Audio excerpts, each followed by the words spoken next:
அனைவருக்கும் வணக்கம். இன்னைக்கு நீங்கள் பார்க்க இருக்கக்கூடிய இந்த காணொளி மயிலாடுதுறை மாவட்டம் ஆக்கூர் முக்குட்டு சீர்காழி செல்லும் பிரதான சாலையில் ஸ்ரீ கன்னிகா பரமேஸ்வரி ஆலய மகா கும்பாபிஷேகம் நடைபெற்றது. அந்த காணொளியை தான் இப்போ நீங்கள் பார்க்க போறீங்க.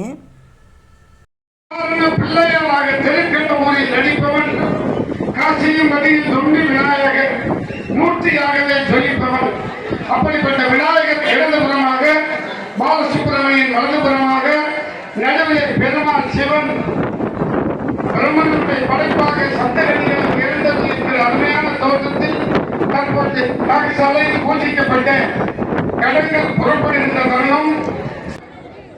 தென்னாடுடைய சிவனே போற்றி, எந்நாட்டவர்க்கும் இறைவா போற்றி, காவாய் கனக குன்றே போற்றி, கைலை மலையானே போற்றி போற்றி, இளமரு துறையும் எந்தாய் போற்றி, சடையிடை கங்கை கரித்தாய் போற்றி, ஏகம்பத்துறை எந்தாய் போற்றி, பாகம் பெண்ணுரு ஆனாய் போற்றி, தாய்த்துறை மேவிய பரனே போற்றி, சிராப்பள்ளி மேவிய சிவனே போற்றி, மற்றோர் பற்றிங்கதியன் போற்றி, குற்றாலத்து என் கூத்தா போற்றி, கோகை மேவிய கோவே போற்றி, இங்கோய் மலையும் எந்தாய் போற்றி, பாண்டார் பழனத்தலகா போற்றி, கடம்பூர் மேவிய விடங்கா போற்றி, அழிபவர் உள்ளத்து அமுதே போற்றி, செழுநீர் மாலை கடவுள் போற்றி, பரதிடை ஐந்தாய் பறந்தாய் போற்றி, நீரிடை நான்காய் நிகழ்ந்தாய் போற்றி,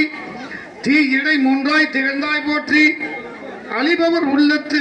சப்த கன்னியர்களின் தோற்றத்தை பற்றி தெரிஞ்சுக்கலாம் வாங்க.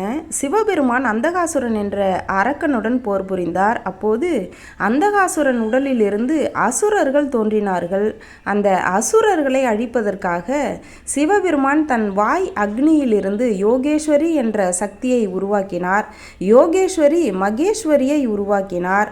மகேஸ்வரிக்கு துணையாக பிரம்மா பிராமியை தோற்றுவித்தார்.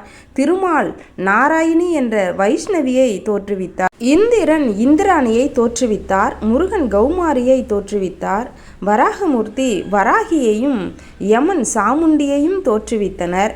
இதுவே சப்த கன்னியர்களின் தோற்ற வரலாறாக உள்ளது. இக்காணொளியை கண்ட அனைவருக்கும் சப்த கன்னியர்களின் அருள் கிடைக்கட்டும். நன்றி.